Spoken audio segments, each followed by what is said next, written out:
you think back to that competition, did you think when you did not win, you would ever be in this position? Oh my God, no! Are you kidding me? You know, at the moment, I just thought, let me just try to recover from this, you know, and get back to practicing. Really, you know. The Jewish side jumped out. Jewish, I'm Catholic, man. I'm talking about Jewish, man. This is Kauflin. He thinks I'm Jewish. Good gracious. But yeah, you know, it's no, absolutely not. Could I have, you know, yeah, exactly. You just go with the flow, and I got to meet this amazing person and just kind of went from there. So, and Quincy, I think about the conversation you had in your head. You must have had. I can't get this kid out of my mind. Is what you say in the movie. You what? You couldn't get him out of your mind. No what way. was it what was the sound that you were thinking of? What? What was the sound that you were thinking of that kept Justin in your head? Music, man. 12 notes, and everybody has to decide what to do with them. The same 12 notes, everywhere from Brahms, Bach, and Beethoven to Burr, or Diddley and Basie. Same notes, man. And we have to make those notes yours. When we worked with Sinatra, he used to call Basie splang.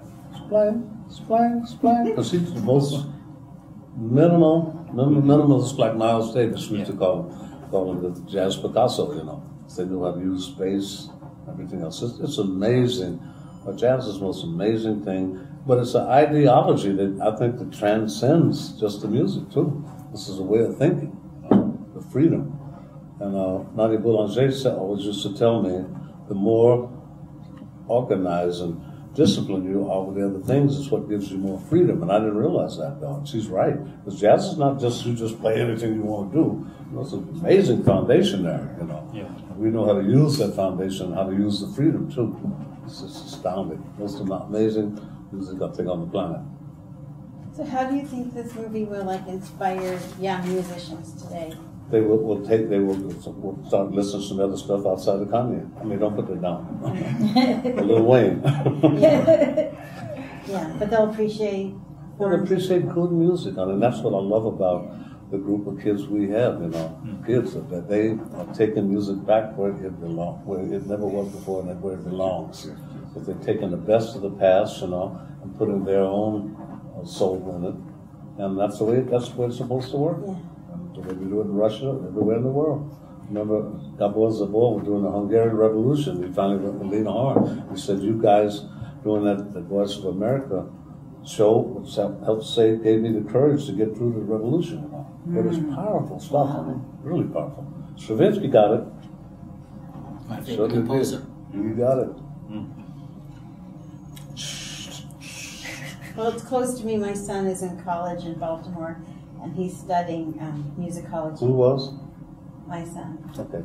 Yeah, he's in college in his senior year, studying music and jazz, but not playing it. He does do you know more Ben Carson? chorale. Ben Carson? Ben Carson. He's at Hopkins. Okay.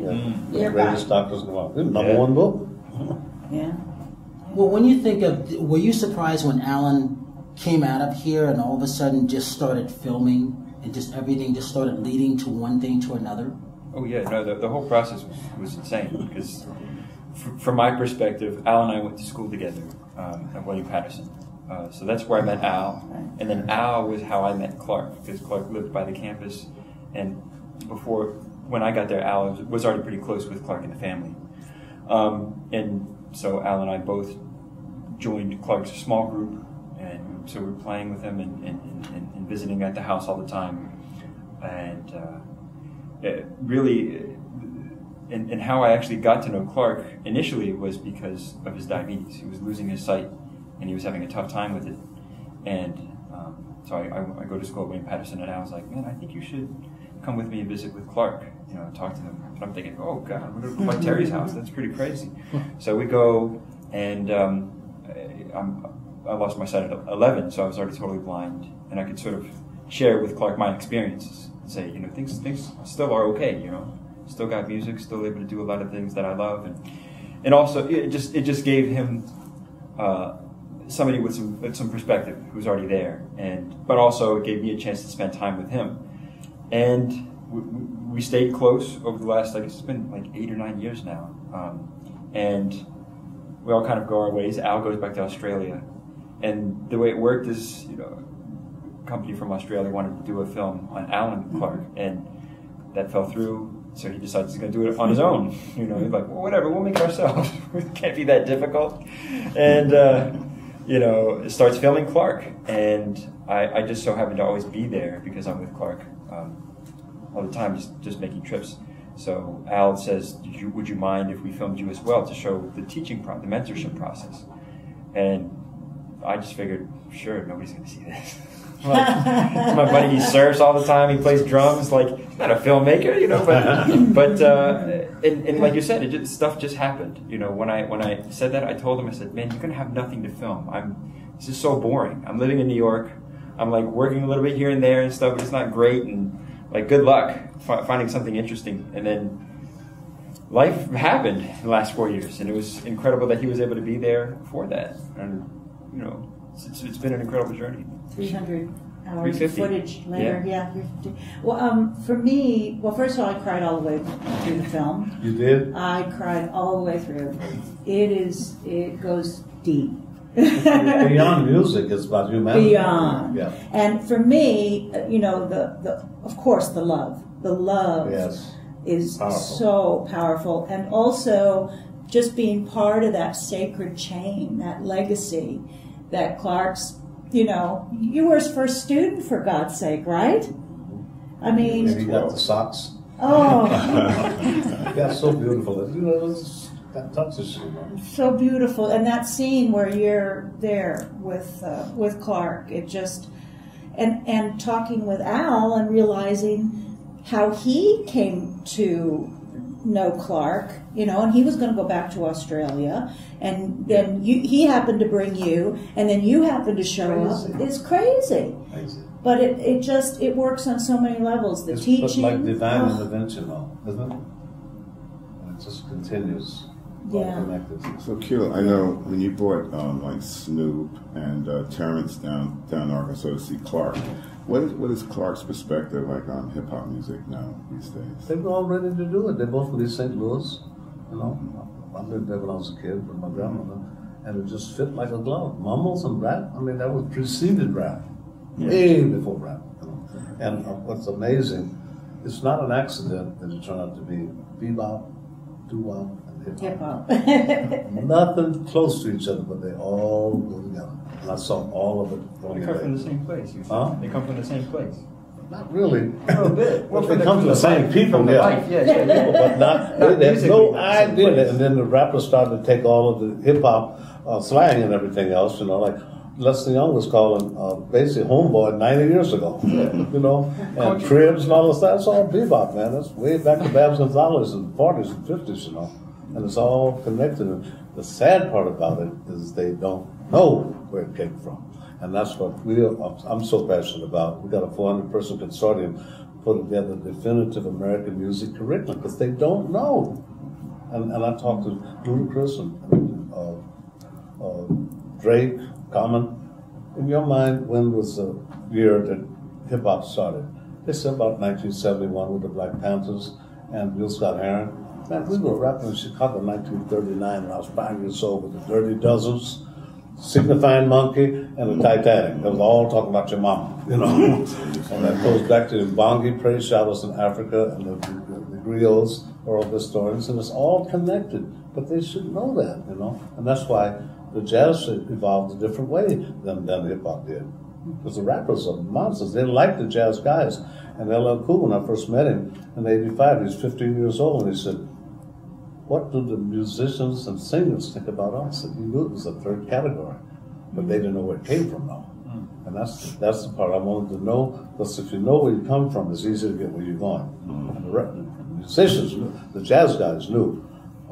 King Oliver influenced Louis Armstrong. Louis Armstrong copied him, became his own. Roy Orbison copied him, became his own. Dizzy Gillespie copied him. That's the way it works. You pass the baton down. You know, but that didn't happen in either three of those areas we're talking about, with bebop, doo-wop, and hip-hop. They didn't know each other, you know.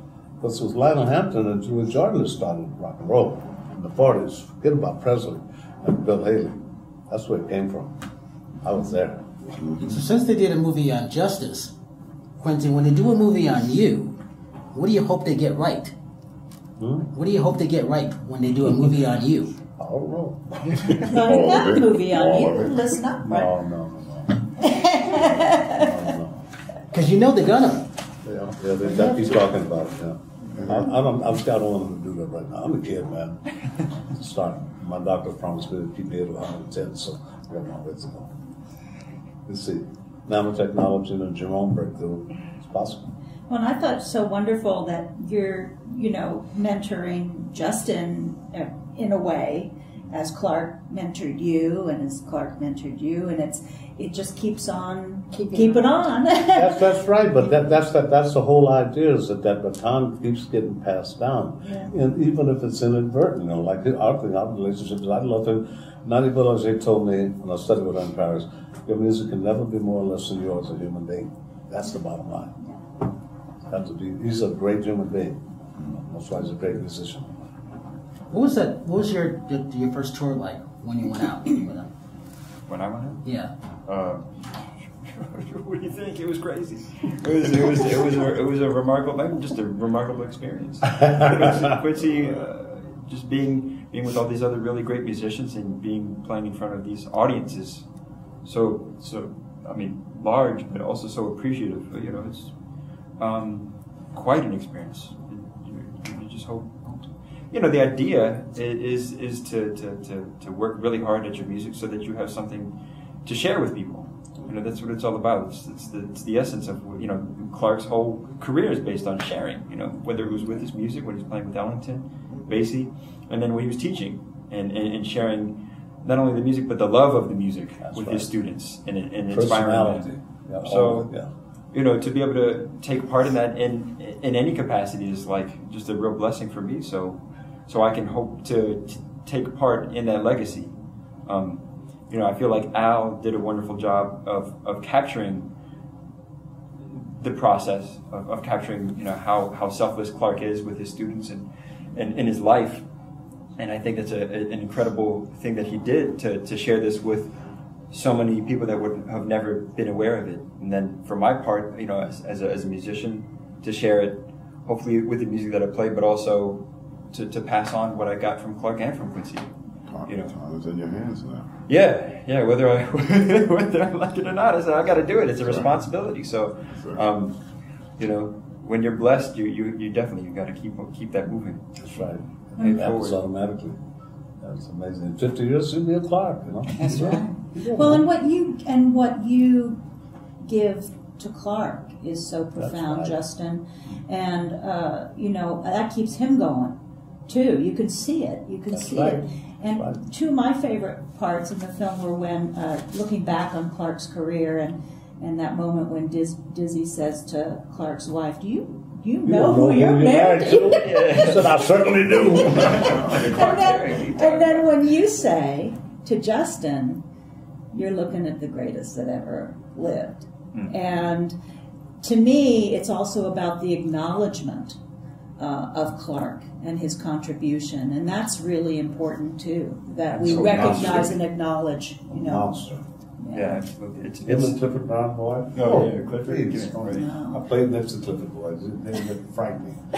I know trumpet players back then. And I remember Clifford, I said, well, he said, "I like to write arrangements and stuff too, man, but I like to play more." I said, "Well, I like to arrange, but I like to play too, but I like to arrange more." I said, "I'm going to be arranging, maybe be a trumpet player." Hey, it works. You can't follow Clifford Boy. Yeah. Ooh, he was frightening. But with Clark, I think it speaks to his humility too, to be a mentor. One thing that he says is, when you're teaching, you're learning. Yeah. And that way the relationship isn't just teacher-student. It's definitely between friends, or, with all of his students. He's that way. He's so humble to be able to recognize the fact that just because he's, quote-unquote, the teacher, that doesn't mean he can't gain stuff of value, out of the relationship. And that's what makes it. Too, Yeah. And then they always used to tell us when we were young, always have humility with your creativity and grace with your success. Mm-hmm. And that's what I want to get the kids today to do. That's what you're doing. with you. Yeah. Justin, what would you say to get the audience to come see Keep On Keepin On? I mean, Quincy always says, if you want to see a real story, and I think it's safe to say, and be inspired by an incredible man, Clark Terry, then go see this movie. You know, it's even though I was in it and I'm watching it and I lived it and everything, I watch it and I'm still, you know, like, man, I gotta figure out, I gotta do better, you know, today than I did yesterday, because Clark is always striving to do that. So, yeah, just a true story. Yeah. It's the most truth I've ever seen in my life on the screen. We still can't believe it. When Quincy comes into it, Organic, it's so right? What? How did that happen? I thought. No, I like accidents too. You have a drummer shooting footage. I'm over there to record Snoop Dogg and Clark. That's what I came over to. Yeah. You know, it's amazing. Amazing. It really is. I mean, you watch this, I cry every time I see it. It must be interesting for you, Justin, too, to kind of see, you know, the progression of your relationship over this 5-year period of time. You know, looking back for you now, what do you think? I think that I'm incredibly fortunate to have had the experience, or to still have the experience of knowing Clark and visiting with him and being with him. And then to realize that 20 years from now I can still visit that. It's like just to visit that this window into both of our lives. It's been an incredible journey from the beginning of knowing Clark, and all the things that I've learned from him, and all the ways that I feel that I've grown and that I hope to continue to grow. You know, we talk about stage fright and. You know, thanks to the help that I got and the people that I've been able to be around, it puts things into perspective. You know, kind of. I always watch it now and I'm like, oh, would you just get out of your own? You know, get out of your own way. Get over yourself. You know, and it's just the growing process. It is really, you know, so. Do you hope that you can mentor others now that you've had, like absolutely. Pay It Forward? Yeah, absolutely. He you know, mentored you, and it's kind of a funny thing too, because while we're filming, one of the questions that Al would ask me is, "So you're going to get into teaching?" And probably 3 years ago, I said, "No way. Wow. I don't." When Al would ask me, "Are you going to teach?" And this is about 3 years ago, and I thought, I can't teach. I don't think I could do it. You know, I don't think I have what it takes. Yeah, plenty of time, man. I was going to say. and then as we're filming, and then sort of close to the end of shooting or whatever, when they thought they would wrap it up, I had like 4 students. You know, it just happens. You know, it just kind of happens. And yeah, I definitely hope I can partake in that, however I can. You know, I'm learning from Clark. We were just about 2 or 3 weeks ago, Al, myself, and Paula, the pre-president, her son, Josh, we all went down to Clark's place, and Josh is learning to play the guitar and the violin, so he brought his instruments with him. So we sort of had this, Clark is chilling, I'm at the keyboard, got Josh here at the violin, and Clark and I are both, you know, teaching him some melodies, and it was like wild, you know, to have a direct sort of, this is the process, you know. Clark is sitting there kind of critiquing my teaching. You know, he says, you might want to ease up on him a little bit, you know. Oh, I'm sorry. Yeah, he's like, you're doing a good job, but you might want to, you know. Lighten up. And it was funny coming from Clark, because I said, man, you're hard on me all the time. You know, just in your mood. Yeah, exactly. But it was just quite amazing to be able to have this thing where we can all look back on, like, wow, this is it. You know, Clark is sitting here teaching me, and I'm here helping this young musician find his way, and he's obviously very blessed to have that experience with Clark. That's the way it works, you know. Yeah. I feel cross-eyed as I see it from Clark's perspective of you, and I see Clark from your perspective. It's astounding, you know. It's amazing, man. Crazy, you know. You couldn't plan that if you. Absolutely. Quincy, what do you have coming up? What do you have coming up that you're working on? 10 movies, 6 albums, and 4 Broadway shows. And my foundations. Talk about your foundation. Children's all over the world. That's all I care about. Soweto, Sao Paulo, Rio.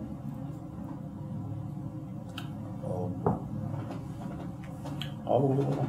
All over the world. Yeah. And I've been on that case a long time. I was with Mandela 49 years.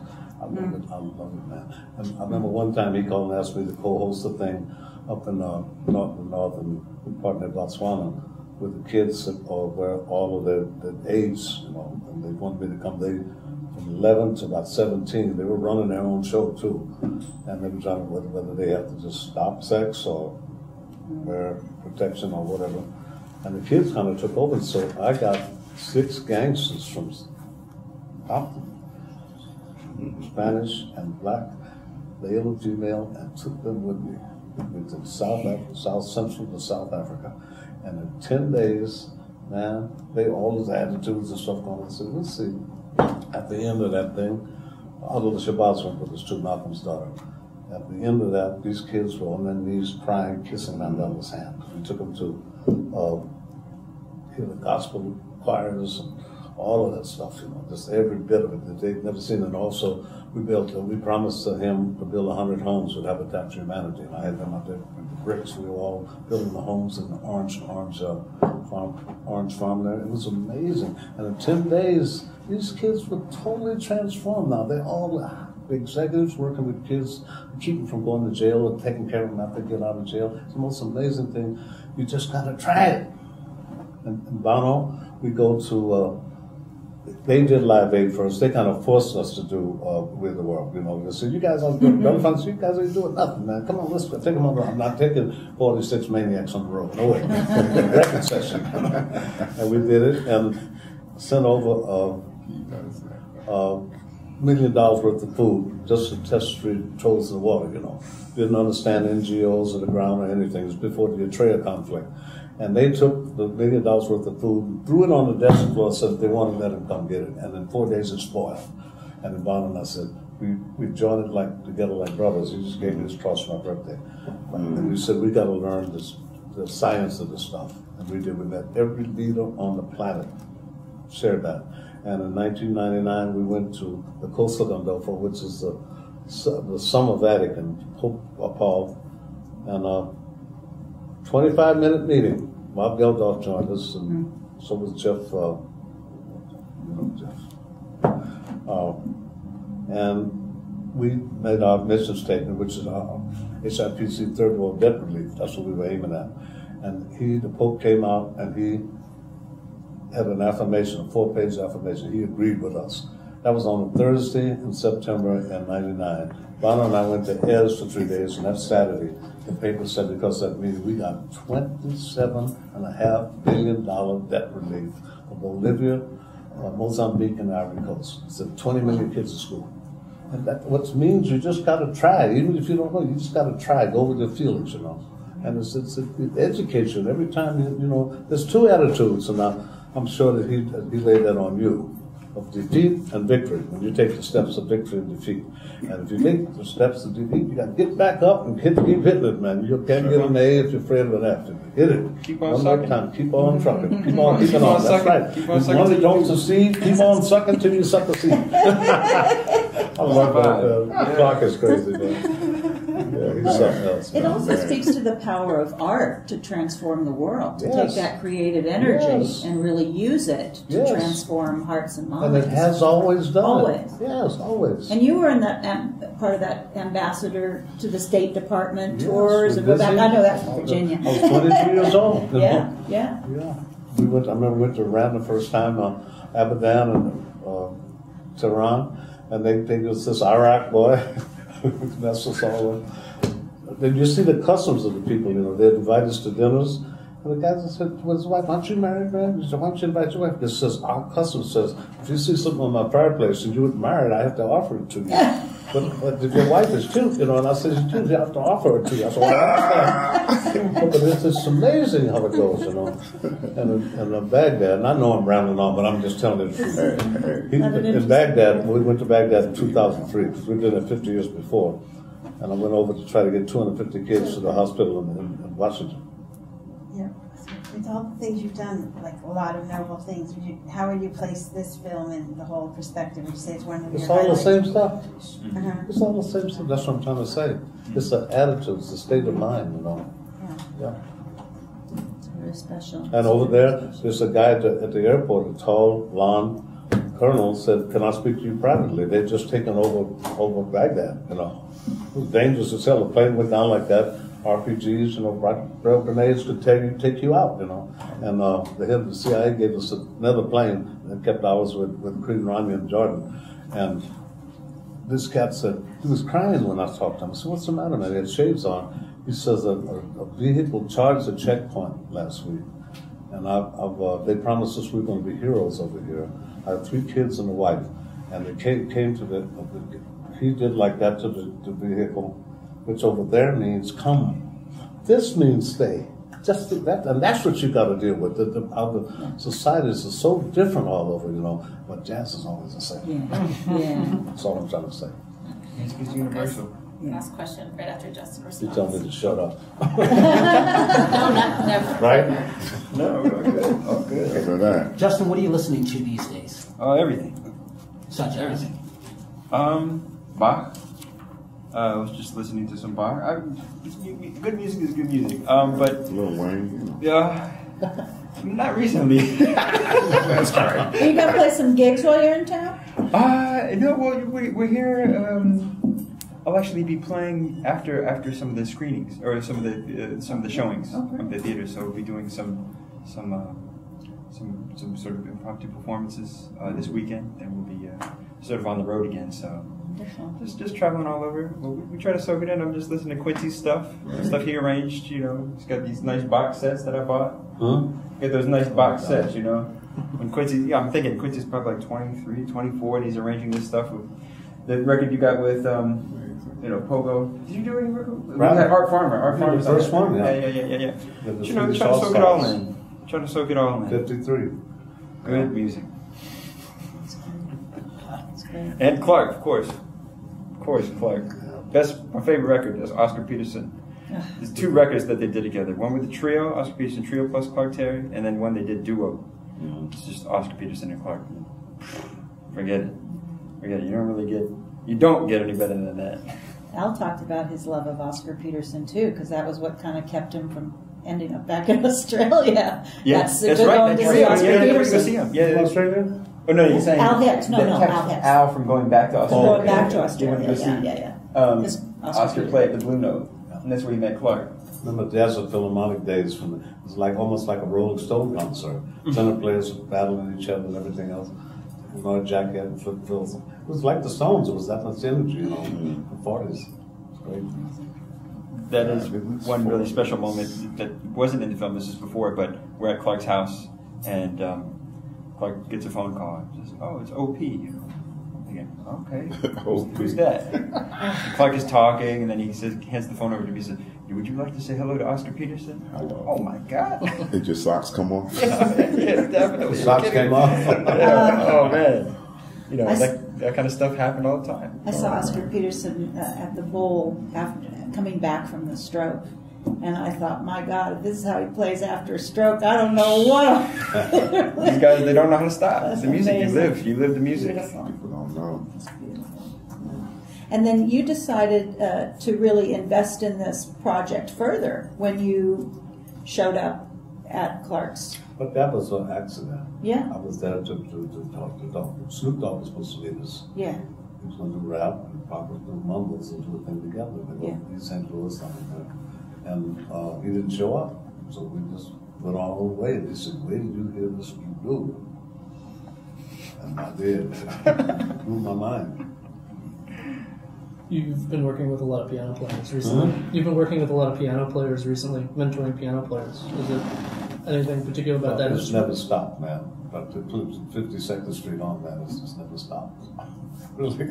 But just in the last few years, like Alfredo Rodriguez. Absolutely. Yeah, absolutely. Yeah, Like a kid from Cuba, you know. Yeah. Play all the biggest. Practice 14 hours a day. I'm 12 years old. He's been writing for the symphony orchestra since she was 5. Right, Emily He's Berry. half Moroccan, half Jewish, you know. Amazing kids. Emily, yeah. And it's an amazing group of people, isn't it, man? Absolutely. Oh, Woo! oh, Gumbo. Nikki was just here. So I guess it's just the house writing a song of the guy. Some kid, a girl from Canada. Yanofsky. The So Gumbo like Ella All-Stars. Fitzgerald when she was 2 years old. We call her Wobble only because her legs went like that. They call Emily Lady Fleas Knees.